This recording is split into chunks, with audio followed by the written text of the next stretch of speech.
ഞാനാ ഇപ്പൊ ഇതീ കുടുങ്ങിയത്. അവള് പറയുന്നത് അവൾക്കും ജാതകം നോക്കണ്ടെന്നാ. ആ വിവരം ജയേഷിനോട് പറയുന്ന ജോലി മാധവേട്ടനെ ഏൽപ്പിക്കണമെന്നാ. അപ്പൊ ശരിക്കും കുടുങ്ങിയിരിക്കുന്നത് നീയല്ല, ഞാനാ. ഇതെന്താ ഇവൾക്ക് ഇപ്പൊ ഇങ്ങനൊരു വാശി വരാൻ? പ്രധാന കാരണക്കാരൻ മാധവേട്ടൻ തന്നെയാ. നോക്കണ്ട, മാധവേട്ടൻ തന്നെയാ അയാളെപ്പറ്റി അതും ഇതൊക്കെ പറഞ്ഞു കൊടുത്ത് എന്തോ ആക്കി വെച്ചത്. ഞാൻ എന്ത് പറഞ്ഞു? അയാൾക്ക് ഈ ടൗണിൽ അയാളുടേതായ ഒരു അണ്ടർവേൾഡ് ഉണ്ട്. അയാൾ എന്തെങ്കിലുമൊക്കെ ചെയ്തു കളയും. അതെ, ഞാൻ അങ്ങനെ എന്തെങ്കിലും പ്രൊവോക്കേഷൻ പ്രതീക്ഷിച്ചു? അവളും പ്രൊവക്കേഷൻ ഒന്നും ഇല്ലെന്ന് കണ്ടപ്പോ മുതല് അവള് ജയകൃഷ്ണനെ പറ്റി തിരക്കാൻ തുടങ്ങി. ഫ്രണ്ട്സിനിടയിലും കോളേജിലെ പഴയ സ്റ്റാഫിനോടും പിന്നെ ഈ എന്നോടും. ആ ബസ് ഓണർ ബാബുവിന്റെ നീസൊക്കെ അവളുടെ ക്ലാസ്സിലാണേ.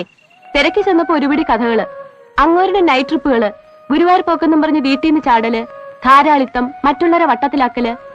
അതും അവള് കണ്ട മുഖമായിട്ട് ഒരു പൊരുത്തമില്ലെന്ന് കണ്ടപ്പോ മുതല് പെണ്ണിന് ക്യൂരിയോസിറ്റിയായി. അവള് പറയണത് ഇത് രണ്ടും അല്ലാത്തൊരു മുഖം ജയകൃഷ്ണൻ ഉണ്ടാവുന്ന. ഇത് എന്താ ഈ കുട്ടിക്ക്?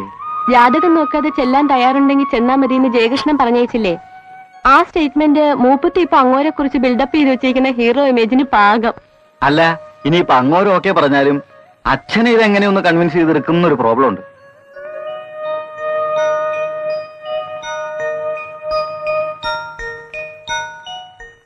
പരിചയത്തിലോ കേട്ടറിവിലോ എവിടെയെങ്കിലും ഒരു കല്യാണം നടന്നാൽ രഹസ്യമായിട്ട് ജാതകം ഒത്തു നോക്കുന്ന ടൈപ്പാ അച്ഛൻ.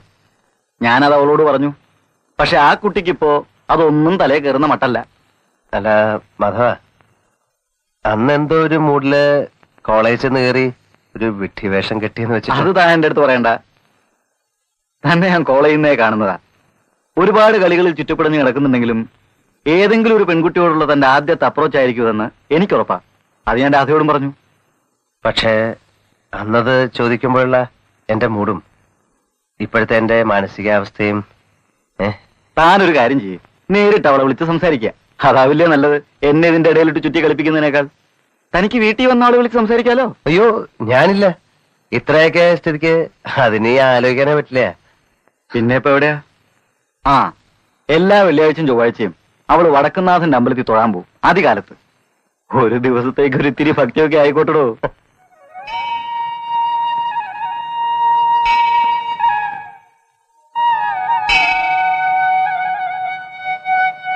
അന്ന് കോളേജിൽ വന്ന് അങ്ങനെയൊക്കെ പെരുമാറുമ്പോ അങ്ങേ അറ്റത്തെ സെൻസാറ്റ് കൂടിയാ ഞാനത് ചെയ്തത്.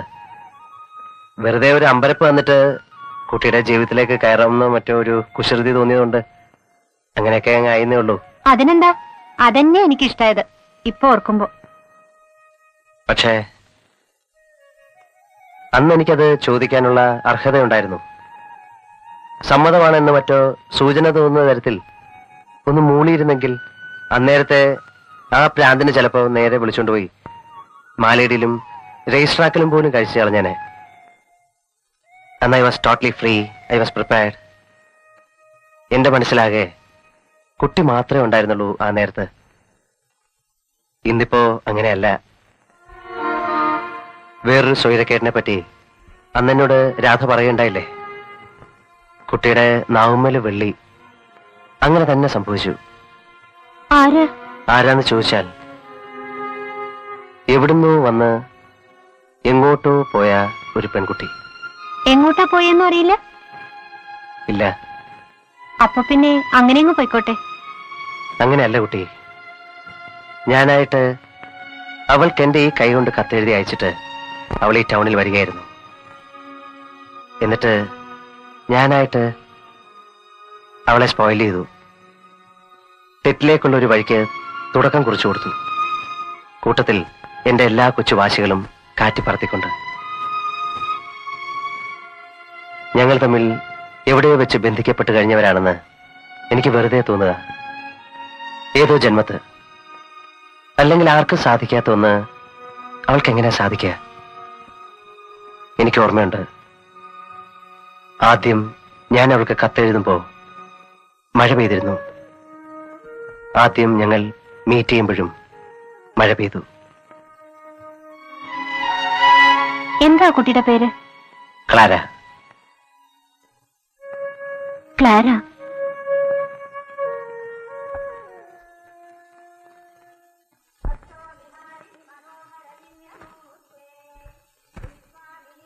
ബിയാട്രിസ് പിന്നെ എങ്ങനെ പോയി? അവരെ തങ്ങളും ആന്റപ്പനും കൂടെ കുറച്ച് കാശും കൊടുത്ത് പറഞ്ഞയച്ചു. അവര് നാട്ടിൽ ചെന്ന് പറഞ്ഞിട്ടുണ്ടാവും ക്ലാര മടത്തി ചേർന്നെന്ന്. അന്ന് തിരിച്ചു ചെല്ലുമ്പോ ക്ലാര സമ്മതിച്ചിരുന്നെങ്കിൽ തങ്ങളുടെ മധ്യസ്ഥതയിൽ ആ മാരേജ് നടക്കുമായിരുന്നോ? ദോ ആ കത്തി നിൽക്കുന്നവൻ സൂര്യനാണെങ്കിൽ ആ വിവാഹം നടന്നേനെ. പിന്നെ എന്തിനേ ആ കുട്ടി പോയി കളഞ്ഞത്? പാവം. പക്ഷെ രാധയ്ക്കും എന്നെ ആദ്യം മനസ്സിലായില്ലല്ലോ. അഗ്രീഡ്. രണ്ടാളും എന്നോട് നോന്ന് തന്നെ പറഞ്ഞേ. ഒരേ ഒരു വ്യത്യാസം, രാധ പറയുമ്പോ അതൊരു കുടുംബത്തിന്റെയും റിലേറ്റീവ്സിന്റെ ഒക്കെ സെക്യൂരിറ്റി നിന്നിട്ട് പറയുന്നു. ക്ലാര അത് ഒന്നുമില്ലാത്തയിടത്ത് നിന്നിട്ട് പറയുന്നു.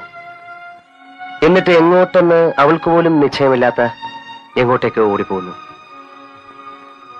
പിന്നെ ഇരുന്ന് ആലോചിച്ചപ്പോ അവൾ ഓടിപ്പോയത് എന്റെ അടുത്തു നിന്നല്ല, അവളുടെ അതുവരെയുള്ള ജീവിതത്തിൽ നിന്ന്, ആ സ്ത്രീയിൽ നിന്ന്, തങ്ങളിന്റെ ക്ലച്ചസിൽ നിന്ന്.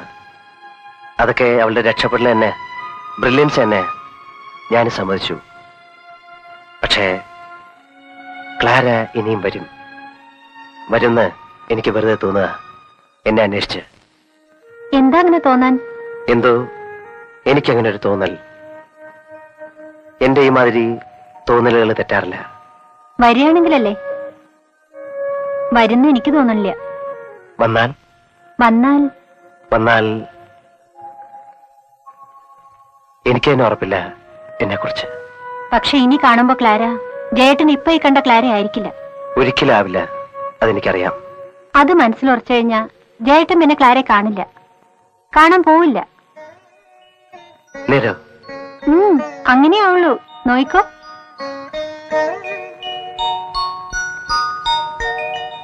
എനിക്കറിയാം എന്നെ എന്തിനാണ് ആ കായലോരത്തേക്ക് കൂട്ടിക്കൊണ്ടുപോകണമെന്ന് എനിക്കറിയാം. എന്റെ വേനംകുട്ടി, ഈ വിദ്യ എന്റെ അടുത്ത് ഉണ്ട് കേട്ടോ, അത് വേറെ ആളോട്.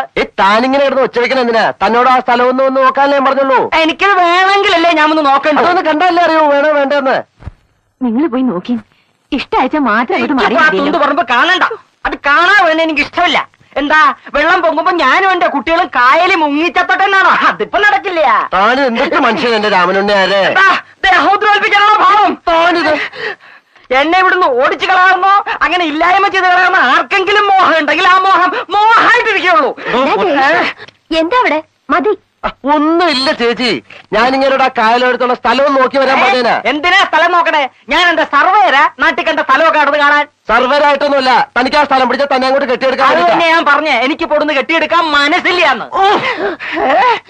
പാവപ്പെട്ടവരാണെന്ന് വെച്ചിട്ട് ആർക്കും എന്തു ആയാന്ന് പറഞ്ഞാൽ അത് കുറച്ച് കഷ്ടമാണേ. പട്ടാ പകല് പിടിച്ച് കായലിൽ തള്ളാൻ വരുമെന്ന് വെച്ചാൽ പിന്നെ എന്തായി നാട്ടിൽ നടന്നാട്ടത്? ഒച്ച വെച്ച നായ കായലല്ല തൂക്കി ഞാൻ കടലെറി. എവിടെ എവിടെ വാക്കത്തി എവിടെ?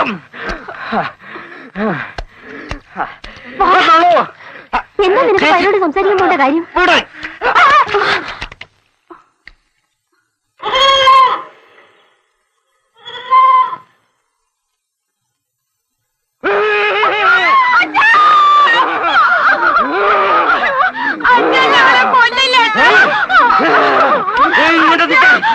അരിഞ്ഞല്ലാത്തിനെ ഇവിടെ ഇങ്ങടെ ഈ സെറ്റപ്പിൽ നിർത്തിയിട്ട് ഞാൻ അരിഞ്ഞിടും.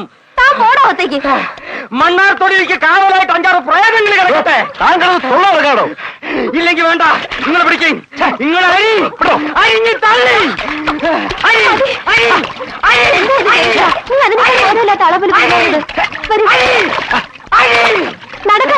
ഇവിടെ ഈ മണ്ണിൽ കൂടെ കെട്ടി ഇത്രയും കാലം ജീവിച്ചു.